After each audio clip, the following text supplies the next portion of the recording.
আসসালামু আলাইকুম। আশা করি সবাই ভালো আছেন। আজ আমরা তৈরি করব ফ্রাইড রাইস। শর্টকাটে যেভাবে করতে হয় আমি সেভাবেই করব। আমি পোলাওর মতো করেই পোলাওটা রান্না করে নেব। আমি ভাতের স্টাইলে রান্না করব না। আমি শর্টে যেভাবে করা যায় আমি ওইভাবে চেষ্টা করতেছি। আপনারা দেখেন, প্রথমে আমি চালটা একটু ভেজে রান্না করে নিব।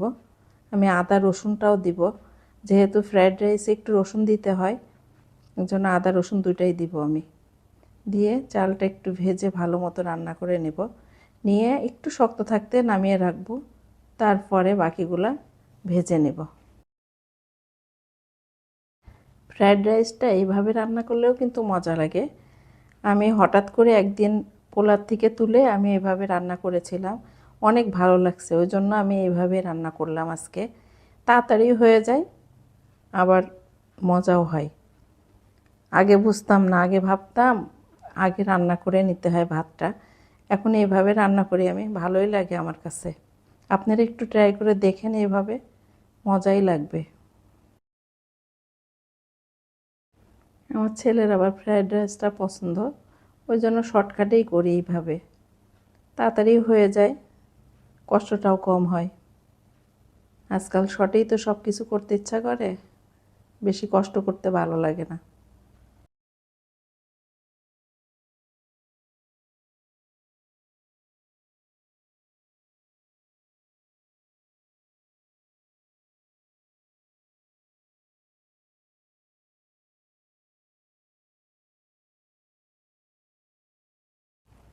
আমার পোলাওটা রান্না অনেকখানি হয়ে গিয়েছে।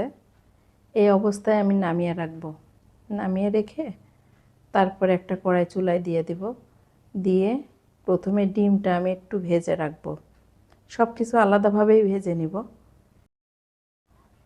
সব কিছু আলাদাভাবে ভাজা হলে একসাথে মিশিয়ে দিব।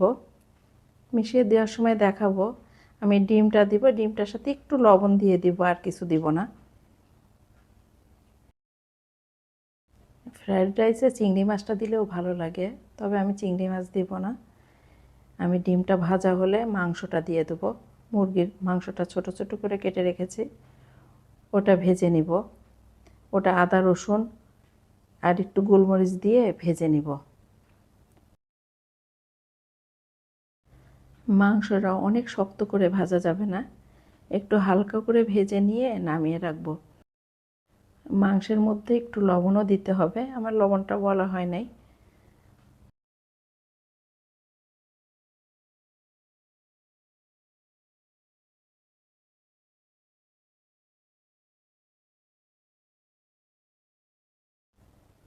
মাংসটা আমার অনেকখানি ভাজা হয়ে গিয়েছে। পানিটা আর একটু শুকিয়ে গেলে নামিয়ে নিব। নামিয়ে নিয়ে একই কড়াইতে আমি আবারও তেল দিয়ে আমি গাজর আর বরবটিটা একটু নাড়াচাড়া করে নিব।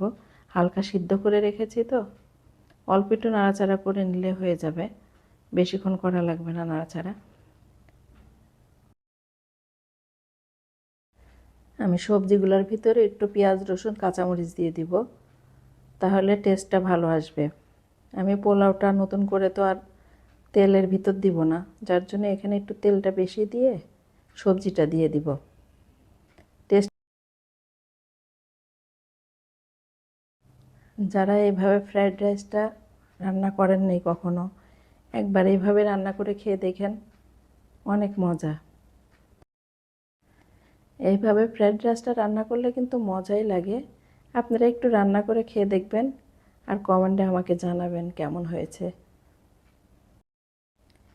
এখন আমি রাইসটার ভিতরে গোলমরিচ দিব, ওয়েস্টার সস আর ফিশ সসটা দিব, সয়া সসও একটু দিয়ে দিব। দিয়ে নাড়াচাড়া করে নিব একটু, নিয়ে তারপরে সবজিগুলো দিয়ে দেবো। ডিম মাংস সব একসাথে মিশিয়ে দিব। লাস্টে একটু টমেটো সস দিব।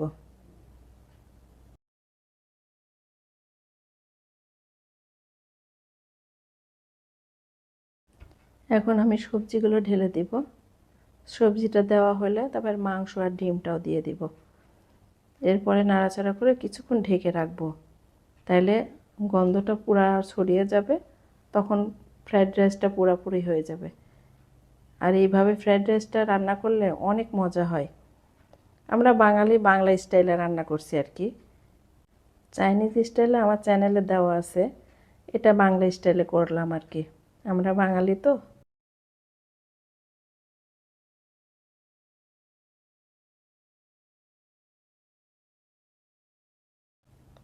আপনারা অবশ্যই এভাবে রান্না করে খেয়ে আমাকে কমেন্ট করে জানাবেন আর আমার সাথে থেকে যাবেন।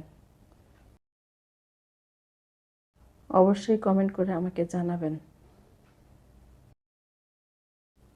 আল্লাহ হাফেজ, সবাই ভালো থাকবেন।